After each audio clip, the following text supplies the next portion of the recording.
And we are back. Welcome to part 2 of this 3-4-2-1 tutorial. If you missed part 1 with the actual player instructions and the custom tactics, you can check that out right here or in the link at the bottom of this video. But now we're going to do a little bit more in-depth analysis about what sort of players you should be using in each position, as well as the style of play, shapes of play, how to defend and how to attack actually using this formation. So before we get into it, if you haven't done so already, please do consider dropping a like on this video and subscribe to the channel if you're new around here. This is something a little bit different. I haven't really gone into this much detail over something before, and if you do like it, let me know in the comment section if it's something you would like to see a little bit more often. But let's move over now to the tactics board right here, where we can actually do an in-depth analysis of the sort of players you want in each position. Now for me, firstly, you need to have long throw on the goalkeeper, or certainly be able to know how to do the power on the little scissor kick things that goalkeeper can do, because one of the best things a goalkeeper can do in this formation is play the passes out to both the right mid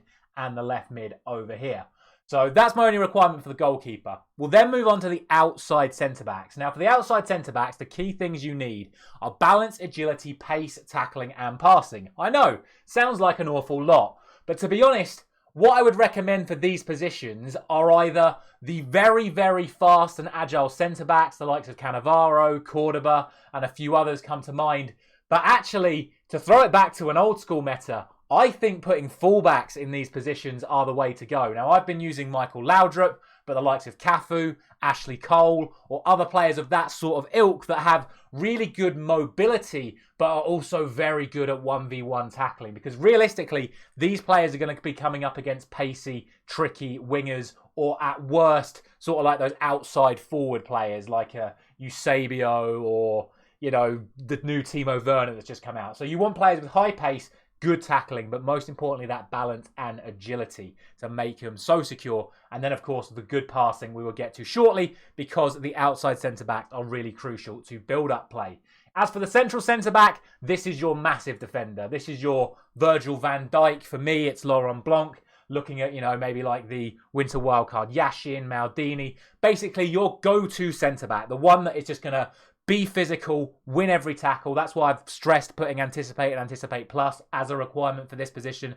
This is the main centre-back that's only real job is to be physical, win all the headers, and win all the tackles. From there, we move to our two outside players, our two wingers, I would call them, the right mid and the left mid. And basically, these players just have to have absolutely everything. So I've classified them as needing to be tall, high physicality, relentless, good long shot, whipped passing, and good tackling. Basically, these guys are covering the entirety of the right-hand and left-hand side of the pitch. I am currently using Zidane and John Arisa in these positions because they basically do have all of these attributes. I think it's really important to stress that these players really do need to be tall and high physical. That's why I put them first. These players are going to be dealing with all of those overlapping fullbacks that we see a lot of, the likes of Alphonso Davies, for example. And I find if you put someone like, say, the new Alex Scott or one of the more sort of, even like a Cafu out there, they're just a little bit too small, I feel, to do this job. And plus, they haven't got the best sort of play styles for getting forward and getting back. So I found that you put a real physical powerhouse out there that can run all game up and down the pitch. And then, like I say, have the ability to then play balls into the box, have the ability to crack a long shot like Risa does, because these players are getting in goal scoring positions as well. Really, really important to have all of these attributes on these players. That then brings us, of course, to the two central midfielders, and where the two outside players are your physical, powerhouse, driving, athletic players. The two in the middle are where we get our nippy, sort of agile, nip around the sort of players in midfield. Because a lot of people at the moment, as we spoke about in part 1, are packing their midfield full of physical players at the moment. Whereas actually I find what you need in this position is the small agile players that are going to get on the ball, do a little turn, play good passing. They still need to be capable of having box-to-box capabilities. They need to be able to tackle. But most crucially for me, they have to be very good at dribbling and very good at passing, because these players are going to be feeding essentially the front five. So they need to be able to get on the ball, turn away from a challenge quickly, and then play passes through to the front line.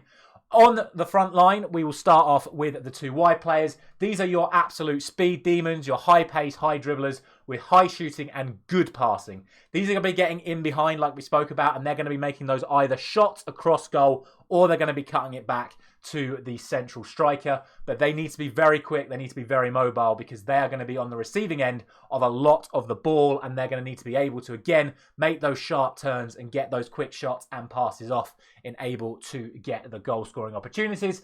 And then finally, in my opinion, still the most important player on the pitch, the striker, who needs to be quick, have ridiculously good shooting, high dribbling and high passing, because essentially what this player is going to do, and again we'll touch on it shortly, they're going to drift in and out. They're basically going to be all the way forward, then drop back in, then go again. So they need to be good at getting on the ball to feed the two forwards as well as the two mids, even then potentially even laying it off back to the centre mids. But then they also be able to turn and then get those really good shots off, because they're going to be coming up against the two centre backs at all times. At this point, I will then show you what my actual team has been for these chance runs. Like I said, 16 wins, 18 wins, then 17 wins. This is the 11 I use for that entire run. Schmeichel in goal for the long throw. Laudrup, we spoke about with the mobility and the passing. Cannavaro on the other side. Blanc as my big physical player. Zidane and Risa bombing up and down the wings. Pirlo and Sauer to control the midfield. Best and Pires. Now, I know Pires isn't the best dribbler, but he's just got something about him which just means that right backs just can't tackle him, and I don't know why, but I love him for it, and he's got that finesse shot as well. And then, of course, the best striker in the game, Evoed van Persie, who just has all of those things that I just spoke about. He's quick, his shooting is immaculate, his dribbling with the technical is phenomenal, and with his high passing on the engine with tiki-taka as well, something I would thoroughly recommend for this position. He is just everything I need in that central forward position. So that's the sort of premise of how you should be using the team in terms of what sort of players you need to put in there. Now we'll quickly talk about patterns of play. So we'll start off defensively. As we know, most people like to run the 4-3-2-1. So this is how we set up against that. Obviously, the narrow width and depth comes into play. So our right mid and left mid will tuck in, essentially making it a 5-back. Now, if you want to call me a 5-back rat, you call me a 5-back rat. But trust me, when this team goes forward, there is nothing 5 at the back about it. But it does defend as a 5-back. And the reason why this is so effective is because immediately you can see here, if the opposing fullbacks aren't coming forward, you get these 2v1 situations down here where your right centre-back and right mid are on the left forward, your left mid and left centre-back are dealing with their right forward, and then equally, of course, your centre-back is matched up with the forward. Now, when the opposing fullbacks do start to make their way forward down the outside, it's still not an issue because we've still got the numbers advantage. You've got a centre-back on a forward, a left mid on a right wing-back coming forward, and equally on the left-hand side if they're coming forward down their left. And then the midfield just deals with the midfield because, as we know, the opposing CDM does not come forward. Equally, you will notice that when these players are committed forward, because our left forward and right forward are set to stay forward, if we win the ball back, we've got an immediate 3-on-3 in behind our opposition. Because don't forget, all 3 of these forwards are set to get in behind, which means if we have a good throw from the goalkeeper or can play a throw out into one of our good ball-playing centre-backs, we can hit them in behind absolutely immediately. This works just as well when you're playing against the 4-2-3-1 as well, because as you can see, once again, we've got a double up on the outside cams, as well as potentially having the double up with these 2 centre-backs being spare to deal with the cam. Equally, your centre-mids will drop in. And same scenario again, if they've got their full-backs coming forward, we've got that 3v3 advantage going the other way. That is how we defend. Now, how do we attack? So we'll now put it back to our usual setup. Most people defend in a 4-4-2, no matter what formation they are using. And our patterns of play tend to come out like this. So once we're in sort of like transit, as it were, we're trying to progress our way forward up the pitch. This is sort of what the shape turns into. At times, it can literally be a flat back 5 across the entirety of the defensive line. But essentially what you've got is you've got the 1 centre-back sit back completely, the 2 outside centre-backs push up a little bit, the 2 centre-mids stay in the middle, the right mid, the left mid are pushed out really wide, and then you've got your 3 forwards down the middle. So for me, the patterns of play are like this. This is your first pattern of play. you've got the centre-back to the left mid, across to the right mid. So you have to have centre-backs capable of playing that ball from one side of the pitch to the other, just to keep stretching the play, because you can keep it outside of them. From there, you can then potentially feed it into the centre mids, or just feed it back into the centre-backs. Despite how attacking this is, you can really hold possession well. And if you actually look at the opposing shape, we actually have them pinned in, and we can just keep the ball around this area of the pitch for the vast majority of the game. The other style of play you've got is the centre of the pitch. Your centre-back to your two centre mids to your striker. This is another very good way of doing it. Depends how wide your opponent plays. If they've got used to you stretching it from one side or the other and they start pushing themselves wide, you can then strike down the middle of the pitch. And this is why it's so important to have players with good passing in the middle. Your centre-back feeds the centre mid. Your centre mid can then drill the ball into the striker, who is then either through on goal himself or can then bring the other forwards into play, just like this, where as you can see, the forwards are then running in the gaps between our opposing defenders. And this is what I talked about in regards to the striker, because the striker will make that run first. All three are set to get in behind, but because the striker starts slightly further forward, they will push beyond, and then once they're offside, they'll drop back in again. So you can then play that ball from the centre mids into the striker to then feed the other outside forwards. Equally, if you play it quickly enough from the outside areas, you can then feed it into the forwards, who can then shoot or cut it back across into the striker for the simple tap-ins. That is essentially it in terms of style of play. Now let's see how it performed in game. So all of these clips are taken from one game from last week's Champs run, where of course we did get 17 wins. Couple of personnel changes.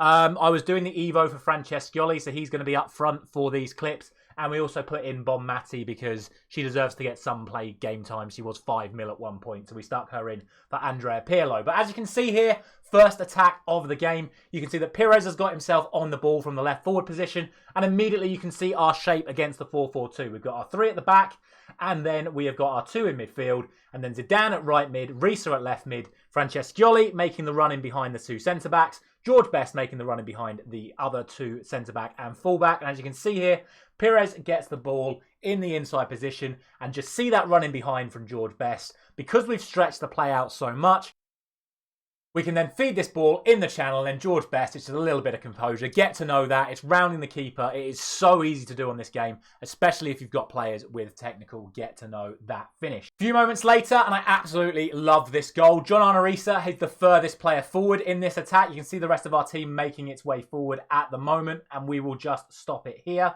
And again, you can sort of see the shape we're trying to make. Risa has got himself into the inside position. Francescioli's a little bit preoccupied. Zidane's got himself on the outside line. We've got our midfield with Best still coming forward on the counter-attack. But watch this movement from Pires right here in the middle of the pitch. He decides to make this little run around the back of our opposition player, making it so easy for Francescioli to just feed it off. And then it's an easy finish for Robert Pires. Again, we've got Risa in behind. This time again, you can see our attack is in absolute full fruition. You have got Risa at left mid. You have got Pires at left forward. You've got Francescioli at striker. You've got Best at right forward. You've got Zidane at right mid, and the 2 midfielders still sitting in waiting to get on the ball. This time what we do is we go around the outside of our opponent because there's just so many runners. They don't know who to pick up, who to spot. We feed it back into Pires, and once again, we just drift ourselves around the goalkeeper, and it's a nice simple tap in. But again, look at the actual shape of our players when we get the ball in the back of the net right here. You have got Pires and George Best available here. Francescioli has got himself in that position to block off Petit. And then Zidane and Risa have even tucked themselves further in. Blanc's even pushing himself up to close down any potential counter-attacks. It's just as easy as that. On this goal, what we've managed to do is commit one of our opposing centre-backs. And this is absolutely massive. If you can commit an opposing centre-back, you are absolutely in. Again, you can see we're already around the outside of them. Reese has got all of this space to run into. Zidane's got all of this space to run into. Francescioli's already making that run inside the 2 centre-backs. Best is primed to make the run in between the centre-back and the full-back. Pires is primed to make the run between the centre-back and the opposing full-back. But because we've committed one of the opposing centre-backs, it's just one ball down the middle.